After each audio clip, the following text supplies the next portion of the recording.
आज का दिन काफी अहम है। Prevention of money laundering act के तहत ईडी की कार्रवाई जैसे कि गिरफ्तारी वो करती है, जब्ती करती है या जांच प्रक्रिया को चुनौती देने वाली जो तमाम याचिकाएं हैं उस पर आज सुप्रीम कोर्ट अपना फैसला सुनाएगा।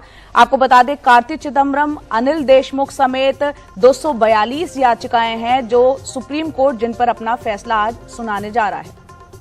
बिल्कुल। और justice A.M. Khanwilkar, justice Dinesh Maheshwari और जस्टिस C.T. रवि कुमार की बेंच इस मामले में फैसला सुनाएगी।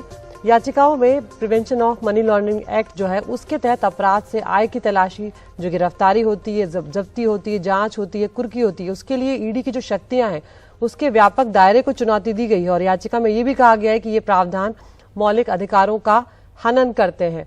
इस मामले में कपिल सिब्बल, अभिषेक मनु सिंघवी और मुकुल रोहतगी सहित कई वरिष्ठ वकील जो हैं उन्होंने भी इस मामले में अलग अलग पहलुओं पर सुप्रीम कोर्ट के समक्ष दलीलें दी थी। हम रुक कर रहे हैं हमारे सहयोगी आशीष भार्गव का, जो लगातार सुप्रीम कोर्ट से मामलों को हमारे तक पहुंचाते हैं। आशीष, ये मामला बहुत महत्वपूर्ण है क्योंकि कई बार हम देखते हैं कि मामले दर्ज हो जाते हैं, आरोप लग जाते हैं, लेकिन दोष साबित नहीं होते। ऐसे में जब गिरफ्तारियां, जब्ती होती हैं तो इसमें साफ तौर पर याचिकाओं में कहा गया है कि मौलिक अधिकारों का हनन है। तो आज का दिन क्या कुछ इस सुनवाई में महत्वपूर्ण रहेगा? देखिए, सबसे पहली बात अदिति, ये आज की जो फैसला आएगा सुबह 10:30 बजे, वो ये तय करेगा कि जितने मनी लॉन्ड्रिंग के केस, ईडी के केस चल रहे हैं, सब हम जानते हैं हाई प्रोफाइल केस हैं, चाहे वो सत्येंद्र जैन का केस हो, चाहे अनिल देशमुख का केस हो, चाहे कार्ति चिदम्बरम का केस हो, और बहुत सारे केस हैं। वो तमाम केस जो हैं वो हाई प्रोफाइल हैं और सबने चुनौती दी है इसके प्रावधानों को। उनका ये कहना है कि सीआरपीसी जो है, यानी क्रिमिनल प्रोसीजर कोड, एक आरोपी को तमाम मौके देता है, लेकिन पीएमएलए जो है वो कोई मौके नहीं देता है। आपकी गिरफ्तारी हो जाएगी, ईसीआईआर यानी एक एफआईआर की तरह जो ईसीआईआर होती है वो आपको नहीं मिलेगी ताकि आप अपना डिफेंस तैयार करा पाओ। जो प्रक्रिया है वो पूरी तरह ईडी को शक्ति देती है, बेलगाम शक्तियां ईडी को देती हैं। मजिस्ट्रेट के पास सुनवाई नहीं होगी, स्पेशल कोर्ट सुनवाई करेगी। जल्दी से जमानत नहीं मिलेगी, क्वीन जो कंडीशंस हैं, दोहरी कंडीशंस वो पूरी करनी पड़ेगी। इसके अलावा जो आरोपी बयान देगा एजेंसी के सामने, वो कोर्ट में, ट्रायल कोर्ट में बतौर सबूत पेश होगा, उसे एक सबूत माना जाएगा। ये तमाम चीजें हैं जिनको चैलेंज किया है और कहा है कि ये मनमानी ये है और मनी बिल के तौर पर पीएमएलए को में संशोधन किया गया 2019 में।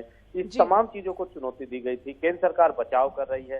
केंद्र सरकार कह रही है कि 18,000 करोड़ रुपए नीरव मोदी, मेहुल चोकसी और विजय माल्या से पीएमएलए के माध्यम से लाए गए हैं और अभी करीब 68,000 करोड़ रुपए का जो मामले हैं वो पेंडिंग पड़े हुए हैं सुप्रीम कोर्ट में। बिल्कुल आशीष, 10:30 बजे ये फैसला आएगा, काफी अहम है क्योंकि विपक्ष लगातार आरोप लगाता है, जो केंद्रीय एजेंसियां उनका बेजा इस्तेमाल विपक्ष के खिलाफ करने का, ये आरोप विपक्ष की तरफ से लगता रहा है।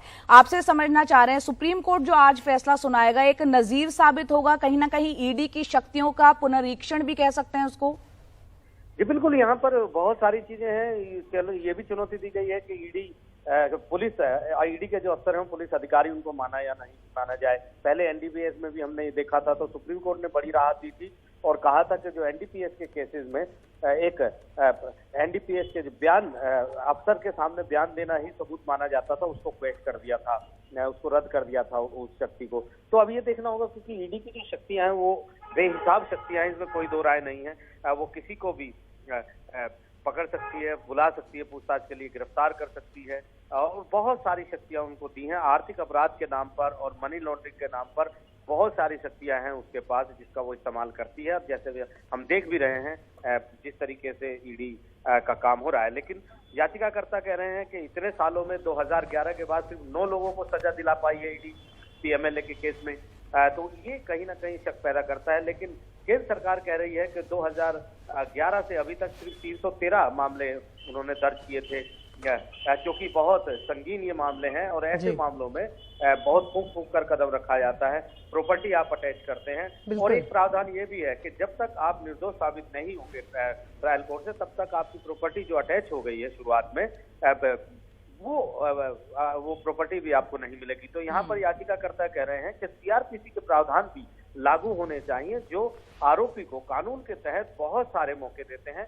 यहाँ पर सीआरपीसी में एजेंसी के ऊपर होता है पूरा बोझ कि वो ये साबित करे कि इसने अपराध किया या नहीं किया, लेकिन जो पीएमएलए है उसमें आरोपी स्टेट के ऊपर ये बोझ होता है कि वो साबित करे कि आरोपी ने ही अपराध किया, लेकिन पीएमएलए में उल्टा है, यहाँ पर आरोपी को साबित करना होता है कि उसने अपराध नहीं किया है। तो बहुत सारी चीजें हैं, बहुत सारे प्रावधान हैं, बेलगाम शक्तियों की बात ईडी की है, लेकिन केंद्र सरकार इसका बचाव कर रही है।